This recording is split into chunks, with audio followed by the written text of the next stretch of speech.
cette école-là soit vraiment attrayante, que cette école-là crée l'engouement chez les apprenants, que cette école-là crée l'engouement chez les enseignants, qu'ils aient envie d'enseigner, que les élèves aient envie d'étudier et que les moyens soient mis pour que les élèves réussissent mieux.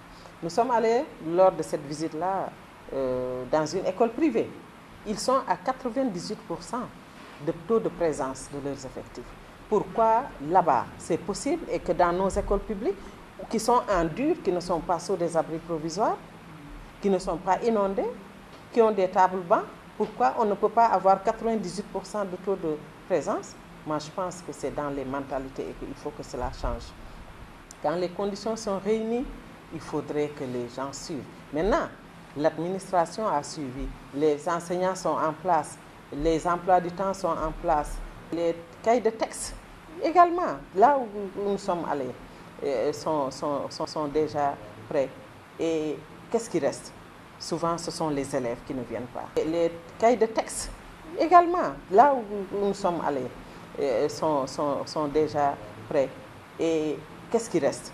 Souvent, ce sont les élèves qui ne viennent pas. Souvent, qu'est-ce que les parents d'élèves avaient comme prétexte? C'est de dire que je n'ai pas de quoi payer, donc je ne peux pas payer les frais d'inscription, l'inscription de l'élève. Mais monsieur le ministre, depuis 2 ans, a changé la tendance, c'est-à-dire que cela ne peut pas être un facteur de blocage, ça ne peut pas être un facteur bloquant, que l'élève peut venir se présenter avec un cahier, un bic, commencer, et le parent d'élève voit avec l'administration l'inscription de l'élève. Mais monsieur le ministre, depuis 2 ans, a changé la tendance, c'est-à-dire que cela ne peut pas être un facteur de blocage, ça ne peut pas être un facteur bloquant, que l'élève peut venir se présenter avec un cahier, un bic, commencer, et le parent d'élève voit avec l'administration les modalités de moratoire, comment il va payer l'inscription de son enfant. Et ça, vraiment, je pense que c'est une chose extraordinaire. Nous savons tous qu'au niveau de l'école élémentaire publique, il n'y a pas de droit d'inscription. Au moins secondaire, il y a des facilités qui sont faites, donc ça ne peut pas être un facteur bloquant. On ne demande pas aussi que l'élève ait toutes ses fournitures au complet pour commencer.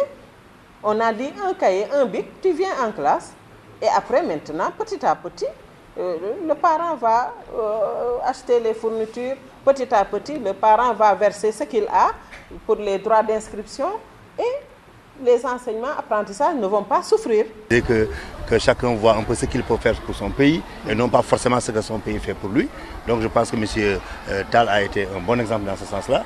Et moi, j'aimerais bien qu'après lui, que d'autres personnalités des différents secteurs publics ou privés, de ceux qui ont les moyens, me disent, monsieur le gouverneur, j'ai envie de faire telle chose dans notre établissement.